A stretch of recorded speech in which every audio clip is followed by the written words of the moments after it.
Good Morning Business, French Tech. Et à 6h36, nous sommes toujours en direct de Strasbourg, où le soleil va bientôt se lever, oui, sans doute, en tout cas très vite. Et puis, on est dans la French Tech avec d'abord le président de la French East. On dit French Tech East, oui, French Tech East, Maxime Grosjean qui est avec nous. Et puis, on va parler d'une French Tech qui va vous permettre de cultiver votre jardin sur votre terrasse. C'est bien ça. C'est My Food avec Michael Gandecki. Merci à tous les deux d'être là. Alors, on va d'abord parler de la French Tech East, qui est très dynamique elle aussi. À chaque fois qu'on va dans des régions, on est toujours content parce qu'on fait des découvertes. Expliquez-nous un petit peu quelle est la particularité de cette French Tech East. Alors oui, bonjour, merci déjà de m'accueillir aujourd'hui et pour cette invitation de la French Tech East.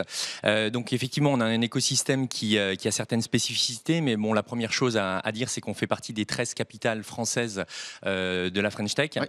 Donc notre mission première, c'est de soutenir les startups et d'animer l'écosystème tech local. Donc l'objectif, c'est de faire émerger des startups sur le territoire du Grand Est et surtout permettre leur développement. Donc on s'est structuré de notre côté pour pouvoir déployer les grands programmes de la mission French Tech, Tremplin, French Tech Centrale. Et donc, au-delà de ces missions globales, les spécificités, c'est déjà cette union, ce qu'on a décidé de s'unir avec Maxime Valette qui s'occupe de la partie Champagne-Ardenne, Pierre Franck pour la Lorraine et puis également l'Alsace avec Clément Sornin. Là, c'est vraiment Grand Est, hein. Oui, c'est Grand Est. C'est East. Voilà, c'est les Amériques ici. C'est ça, c'est ça. Au départ, beaucoup de logistique historiquement sur le tissu économique et puis d'industrie. À quel moment on voit qu'il y a un pivotement ? Alors, aujourd'hui, en fait, bon, la French Tech est majoritairement marquée par le numérique et le digital. Par contre, on a aussi d'autres objectifs. Le numérique et le digital sont les premiers succès de la French Tech. Et aujourd'hui, on est dans une société qui est en pleine mutation, qui est en train de changer et de se transformer. Et cette transformation va se faire par l'innovation. Et aujourd'hui, on peut observer facilement que l'innovation est majoritairement concentrée au sein de la French Tech.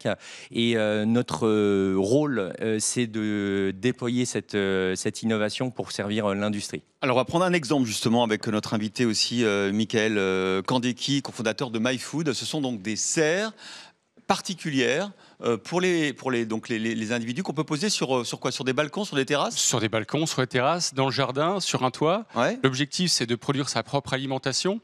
Donc, dans un contexte qui est particulier aujourd'hui, on le connaît, on voit les news passer aussi chez vous, hein, de tensions sur l'azote, sur les prix de l'énergie, etc. Une idée pour se rassurer, c'est de produire sa propre alimentation chez soi, comme on poserait des panneaux solaires pour produire son électricité. My Food accompagne les personnes pour produire leur propre alimentation de manière décentralisée et durable. Donc, technologiquement, ça se passe comment ? J'imagine que c'est en aquaponie, hydroponie, enfin, c'est pas dans la terre traditionnelle. Il y a les deux, hein, il y a les deux. Alors l'idée, c'est de pouvoir bénéficier du meilleur des deux mondes, hein, de la culture qui se passe dans des tours, qui est très efficace et qui utilise très peu d'eau, et la culture en terre, très classique. On a apporté le meilleur des technologies au sein de cette serre intégrée. Et avec quelle production on peut être autosuffisant alimentairement avec oui, on peut aller jusqu'à 60-80% en pleine saison de son alimentation qui passe par là. On fait aussi des micro-algues, des micro-pousses, des tubercules et plus de 60 espèces différentes à cultiver toute l'année. Mais on arrive à être en autonomie où vous venez quand même vous occuper un peu de la serre, où vous formez en fait les gens à se débrouiller tout seuls. Oui, l'idée c'est vraiment de les accompagner, c'est d'avoir vraiment un tissu d'agronomes qui est là pour accompagner, une communauté aussi qui est là, apprenante, qui va être là pour donner des conseils, guider les personnes.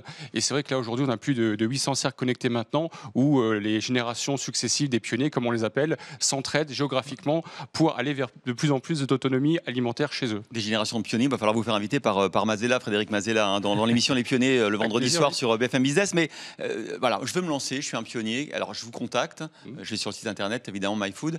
Ça va me coûter combien ?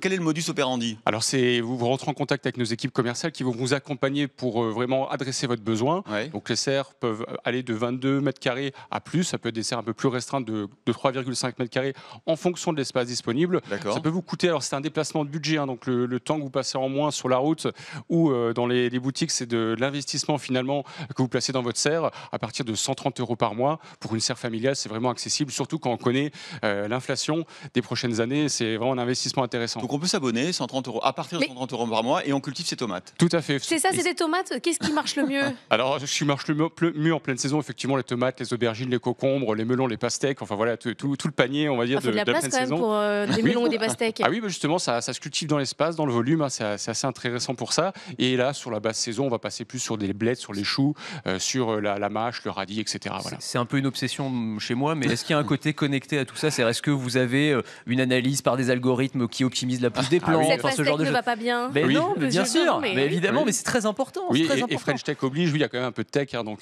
voilà. c'est pas le premier truc, mais voilà, on en parle quand même. Oui, on collecte des données naturellement pour piloter les serres à distance, comme on piloterait des serveurs informatiques. On se base sur la qualité de service de nos serres, plus que de laisser des outils comme ça un peu compliqués dans la main de personnes qui vont peut-être se laisser dépasser. Les algorithmes, effectivement, sont là de manière complètement transparente et durable. Ils sont là pour apporter de la valeur ajoutée, de l'analyse et des conseils Et personnalisés. produire plus sur une surface. C'est aussi l'objectif, oui. Ouais. Alors MyFood, c'est un exemple sur 687, parce que 687, c'est le nombre de French Tech que vous avez dans la French Tech East, Maxime Grosjean. Vous aussi d'ailleurs, vous avez une French Tech, c'est une entreprise spécialisée dans la conception et la fabrication de composants automobiles allégés, pour justement être sur le chemin de la sobriété. Parce que, évidemment, dans une voiture, notamment électrique, plus elle est légère, moins elle consomme. Hein. Exactement, oui, vous avez bien résumé le point principal. Donc, on a développé des technologies qui vont permettre aux constructeurs français comme internationaux de pouvoir alléger les véhicules. Ouais. Donc, un allègement qui va permettre d'améliorer donc l'efficience énergétique du véhicule. Donc, on est vraiment dans une logique de sobriété. Aujourd'hui, les constructeurs se posent la question de savoir s'ils vont utiliser de l'électrique, de l'hydrogène, et ils cherchent vraiment des solutions pour notre mobilité.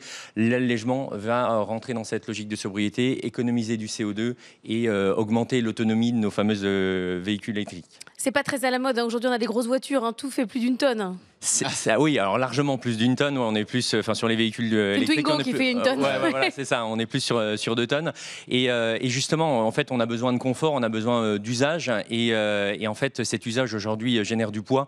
Donc, on permet de faire de l'assemblage multimatériaux qui va alléger les véhicules. Anthony Trépigne. Juste si on élargit un petit peu le scope, si on devait définir quelques domaines d'excellence particuliers de la région Grand Est en matière de tech, on parlait de médecine, de santé dans Culture Geek, est-ce qu'il y en a d'autres? Alors, il y a beaucoup de spécialités sur la grande région. Et en fait, quand tu parlais d'union au départ, c'est justement d'associer en fait l'ensemble de ces savoir-faire. Parce que notre objectif, c'est que les startups collaborent pour pouvoir établir des solutions beaucoup plus abouties et arriver à des solutions qui vont avoir un vrai impact sur les enjeux de demain. Voilà, la French Tech de French Tech East avec Maxime Grosjean. Merci Mickaël Gandecki pour MyFood aussi, pour ses serres connectées. Merci Anthony.